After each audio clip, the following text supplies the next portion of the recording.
Students, कल हम लोगों ने देख रखा था वैदिक काल की हम लोगों ने शुरुआत कर दी थी और हम लोग संभवतः शायद इसके प्रकार में लोग आ गए थे। तो आज हम लोग उसी के क्रमबद्ध में आगे बढ़ते हैं। ठीक, तो कल हम लोग वैदिक काल पढ़ रहे थे।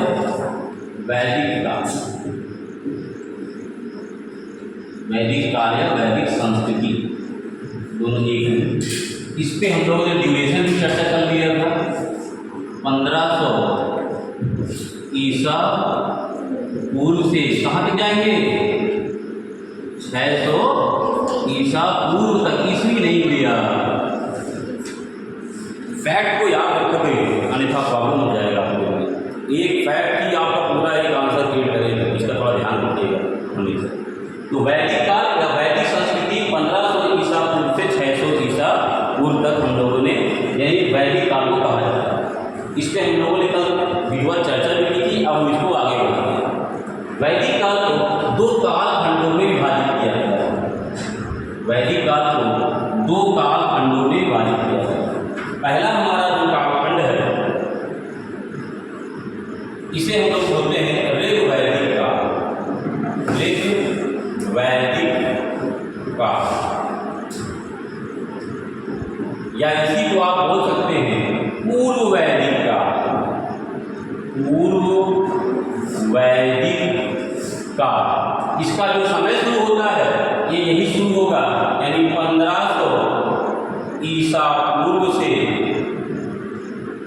1000 ईसा पूर्व तक। यानी जो ऋग वैदिक काल या पूर्व का मतलब क्या होता है? पहले। पूर्व का मतलब पहले, यानी वैदिक काल हम लोगों ने दो काल खंडों में विभाजित किया है। तो पूर्व वैदिक काल या ऋग वैदिक काल 1500 ईसा पूर्व से लेकर 1000 ईसा पूर्व। फिर जो हमारा दूसरा जो कालखंड है, सेकेंडरी जो हमारा है, इसे हम लोग बोलते हैं उत्तर वैदिक काल। उत्तर वैदिक काल, इसको हम लोगों ने विभाजित किया है 1000 ईसा पूर्व से 1000 ईसा पूर्व से 600 ईसा पूर्व तक। कुछ बुक्स में हो सकता है, संभावना है कि कहीं कहीं 500 ईसा पूर्व तक किया होता है। तो इसकी चर्चा जान लीजिएगा थोड़ा सा। वो होता है इतिहासकारों के मतभेद की वजह से। कई जैसे कल आप लोगों ने देखा ना कि आर्य कहाँ से आए थे, इसमें कई कई जो हमारे इतिहासकार थे अलग अलग मत दे रहे थे। जैसे बाल गंगाधर तिलक कहना था कहाँ से आए थे? उत्तरी ध्रुव से आए थे। दयानंद सरस्वती जी कहना था तिब्बत वाले क्षेत्र से आए थे। और जो सर्वसम्मत एक मत निकलता है वो मैक्स मूलर साहब का निकलता है, जिन्होंने कहा था कहाँ से आए हैं? मध्य एशिया से आए हैं। यानी मध्य एशिया में कुछ देश भी आपको बता रखा था, तजाकिस्तान, तुर्कमेनिस्तान, किर्गिस्तान, इस वाले बेल्ट को हम क्या बोलते थे? मध्य एशिया के नाम से हम लोग जानते हैं। तो हम लोगों ने संभावना यहाँ तक हम लोगों ने चर्चा कर लिया है और नहीं चर्चा किया। आज हम लोग यहाँ से स्टार्ट कर रहे हैं। वैदिक काल ऐसा काल जिसकी जानकारी हमें वेदों से प्राप्त होती है, इसे हम क्या बोलते हैं?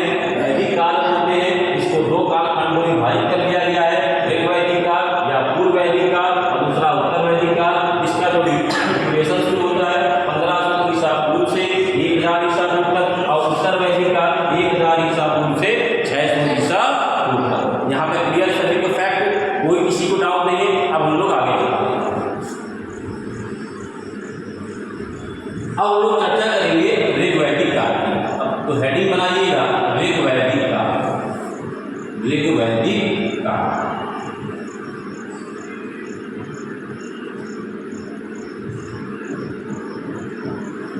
ऋग वैदिक काल।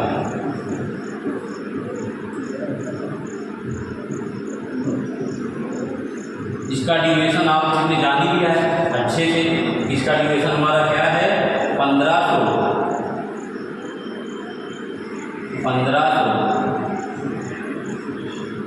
ईसा पूर्व से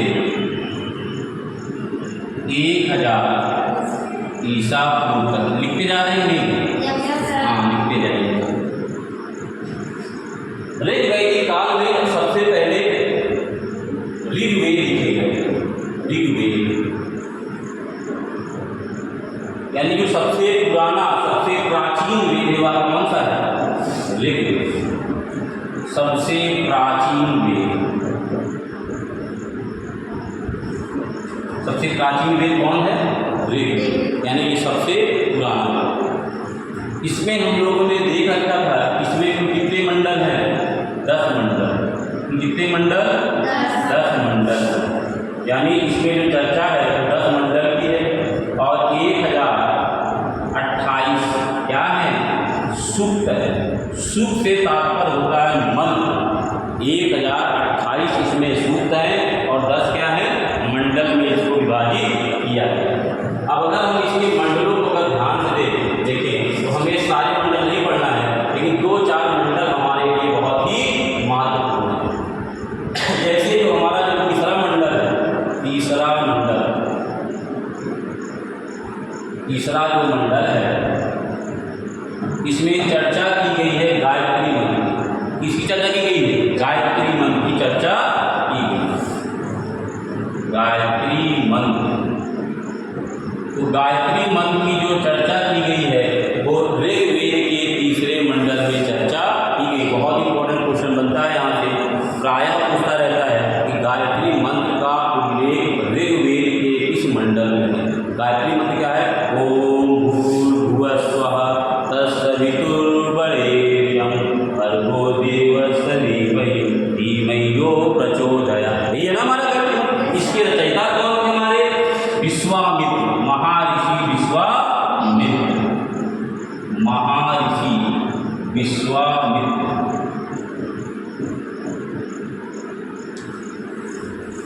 यानी जो तीसरा मंडल है उसमें चर्चा की गई है किसकी? गायत्री मंत्र की। और गायत्री मंत्र को लिखने वाले कौन थे? महर्षि विश्वामित्र, उन्होंने लिखा था। तो तीसरा मंडल याद रखिएगा। उसके बाद 7वां मंडल बहुत इंपॉर्टेंट बन जाता है। 7वां मंडल, 7वां मंडल में जो उल्लेख है वो 10 राज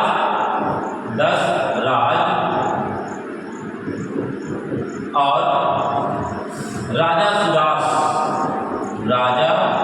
सुदास के युद्ध की चर्चा की गई है। युद्ध की चर्चा यानी इसमें उल्लेख किया गया है।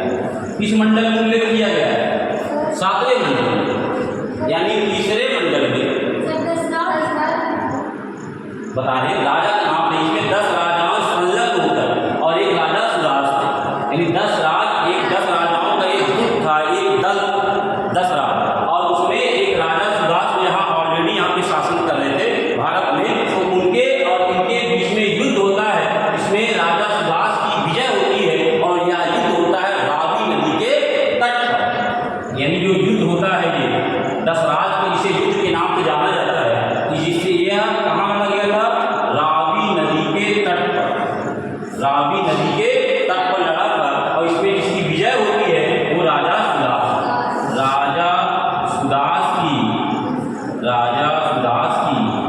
सुदास की जीत होती है। राजा सुदास की इसमें क्या होती है? जीत होती है, अर्थात वो विजय प्राप्त करते हैं। और आगे चलते हैं, एक मंडल और देखेंगे, 10वां मंडल बहुत इंपॉर्टेंट है हमारे लिए। 10वां मंडल,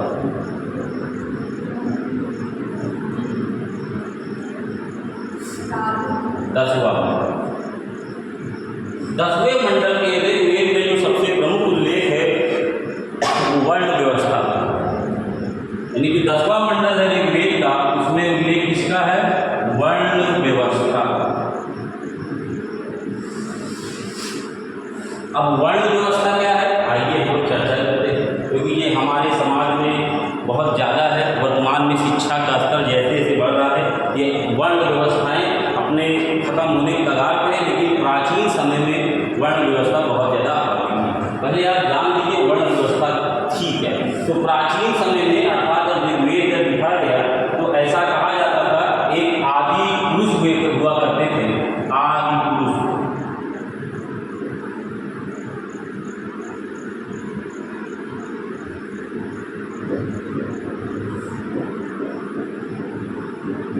आदि पुरुष।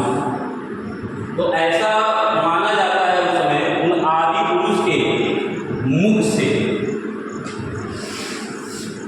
आदि पुरुष के मुख से ब्राह्मण का जन्म हुआ, ब्राह्मण का जन्म हुआ, और उनके भुजाओं से यानी भुजा से क्षत्रिय का जन्म हुआ, और उनके पेट या कभी कभी ये जांघ भी लिखा रहता है, जांघों से, यानी उनकी जांघों से वैश्य का जन्म, और उनके पैर से शूद्र का जन्म हुआ। ऐसा 10वें मंडल यानी ऋग्वेद के 10वें मंडल में ऐसा उल्लेख है। ये आदि पुरुष से तात्पर्य आप ब्रह्म देवता को भी मान सकते हो, ब्रह्म देवता है ब्रह्म भगवान, कहीं कहीं उल्लेख इसका मिलता है कि ब्रह्म देवता। तो याद रखिएगा 10वें मंडल के ऋग्वेद में वर्ण व्यवस्था का उल्लेख, सीधा सीधा प्रश्न तब होता है कि वर्ण व्यवस्था का उल्लेख ऋग्वेद के किस मंडल में है, किस मंडल में? 10वें मंडल। क्या है 10वां मंडल? यहाँ पे आदि पुरुष या सरल भाषा में ब्रह्मा को भी आप जान सकते हैं, ब्रह्मदेव को भी जाना जा सकता है। उसमें कहा गया था मुख से ब्राह्मण का उल्लेख, मुख से ब्राह्मण का जन्म हुआ है, भुजाओं से क्षत्रिय का उल्लेख हुआ है, जन्म हुआ है, पेट या जांघों से ऑब्लिक लगा, यानी दोनों कभी कभी इतिहासकारों मतभेद आपको देखने को मिलता है, और पैर से जन्म हुआ है, शूद्र का जन्म। ऐसा हम नहीं कह रहे, ऐसा हमारे वेद कह रहे हैं, जो ऋग्वेद में चल रहा है। और वर्तमान में आप देखिए वर्ण व्यवस्था है, लेकिन बहुत संकुचित माध्यम है। लेकिन आदि काल में अगर जाते हैं या आज से हम 150 साल या 1000 साल पहले जाते हैं तो वर्ण व्यवस्था बहुत ज़्यादा हावी थी, अपने चरम सीमा पे थी।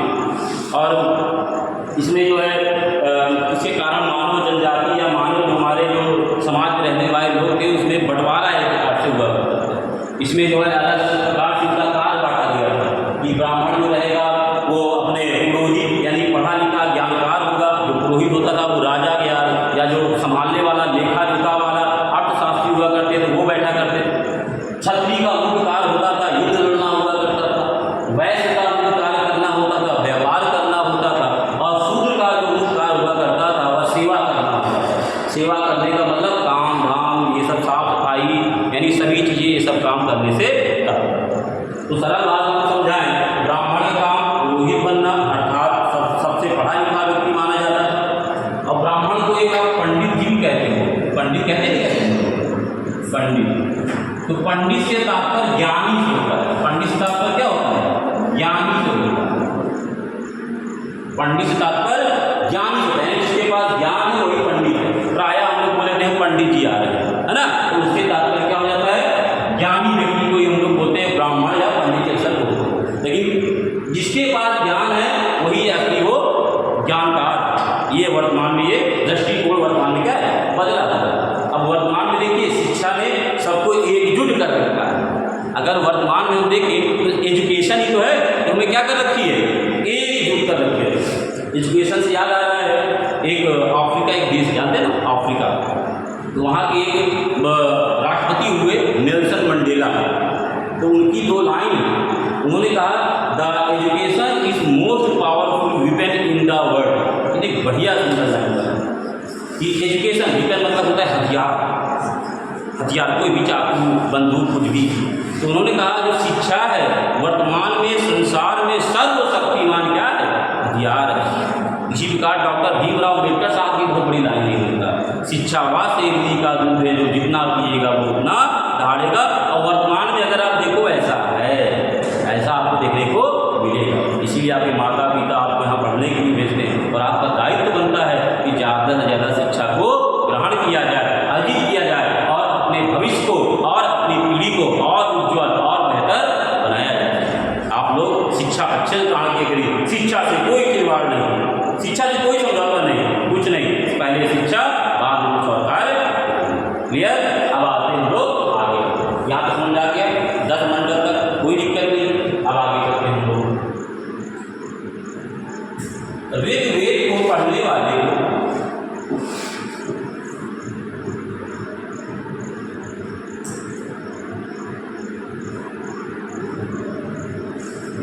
ऋग्वेद को पढ़ने वाले पढ़ने या ज्ञाता में क्या कहा जाता है? होत्र कहा जाता है। यानी जो व्यक्ति ऋग्वेद का ज्ञाता रहा करता था या जो जानकार रहा करता था, उसे हम क्या जानते हैं? होत्र के नाम से हम लोग जानते हैं। जैसे जो डॉक्टर रहता है उसे हम डॉक्टर नाम जानते हैं। डॉक्टर क्यों बोलते हैं? क्योंकि पूरे शरीर की संरचना को जानता है कि शरीर के किस अंग में क्या समस्याएं हैं। अब जैसे कोई हृदय का डॉक्टर होता है तो क्या बोलते हैं? कार्डियोलॉजिस्ट। लेकिन वो क्या है? हृदय का डॉक्टर है। यदि कोई हड्डियों का डॉक्टर होगा उसे हम ऑर्थोलॉजी बोलते हैं। तो अलग अलग उसी प्रकार ऋग्वेद के ज्ञाता या पढ़ने वाले को क्या कहेंगे? होत्र के नाम से हम लोग जानते हैं। क्लियर हो गया यहाँ तक? और आगे चलते हैं।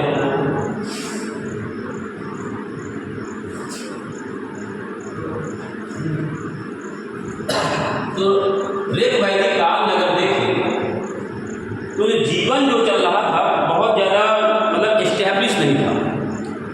इस्टेब्लिश का मतलब यानी एक तरीके से नहीं इस्टेब्लिश था, यानी सब इधर उधर हो रहा था। यानी हम अभी संघर्ष कर रहे थे अपने जीवन को बढ़ाने के लिए, उस तरीके से हम आगे चल रहे थे।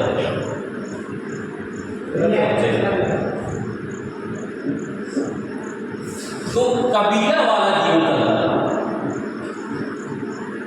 कबीला का जीवन एक बार समझ सकते हैं, खाना बदोश। खाना बदोश यानी अभी हम स्ट्रगल कर रहे हैं। खाना बदोश किस काल में? ऋग्वैदिक काल।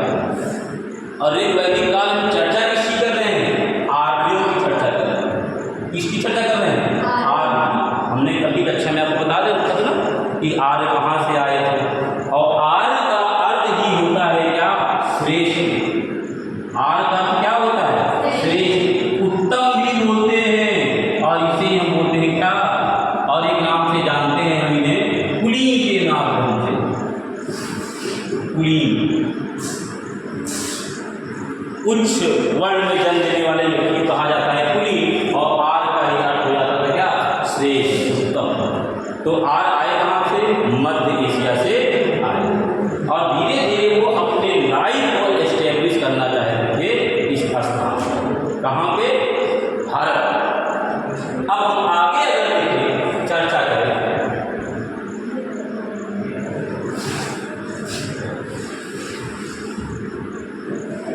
तो आज जब यहाँ आए अपने जीवन को धीरे धीरे व्यापक बनाने लगे, तो इनका एक मत था और ऋग्वेद में इसकी चर्चा भी है कि गाय को वध नहीं करेंगे।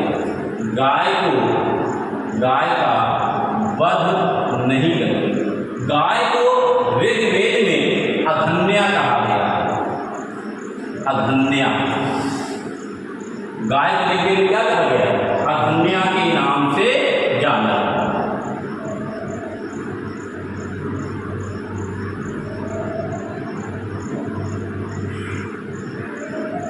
कहीं कहीं आपको अघन्य भी मिल जाएगा, कहीं कहीं आपको अघन्या भी मिल जाएगा, जिसका शाब्दिक अर्थ होता है ना मारने योग्य पशु। ना मारने योग्य पशु यानी अघन्या का अर्थ क्या हो गया? ना मारने योग्य, ना मारने योग्य पशु।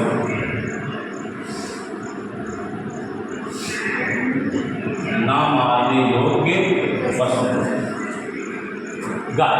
और गाय को बहुत पवित्र जानवर ऋग्वैदिक काल में माना गया। ऋग्वैदिक क्या? पूरे वैदिक काल में।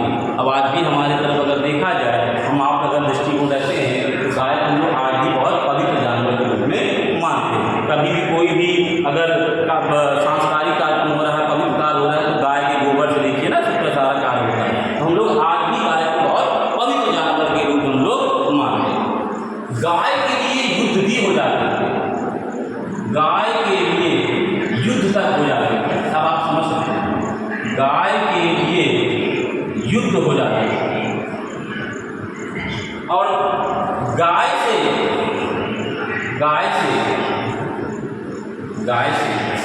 व्यवसाय भी होता है। गाय से व्यवसाय भी होता है। व्यवसाय भी होता है। अगर हम ऋग्वैदिक काल में जितने जा रहे हैं खाना पड़ेगा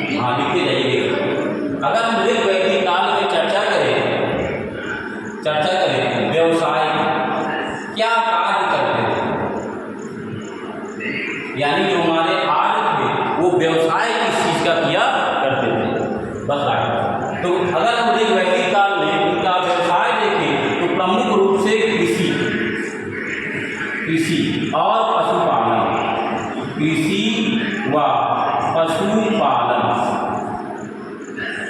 यानी आर्यों का जो प्रमुख व्यवसाय था वो कृषि था और दूसरा क्या था, पशुपालन। अब इसी के आगे आप अपनी नोट बना लीजिएगा। ऋग्वैदिक काल में ऋग्वैदिक काल में सामाजिक संरचना हम लोग कल की क्लास में इसी पॉइंट से पुटअप करेंगे।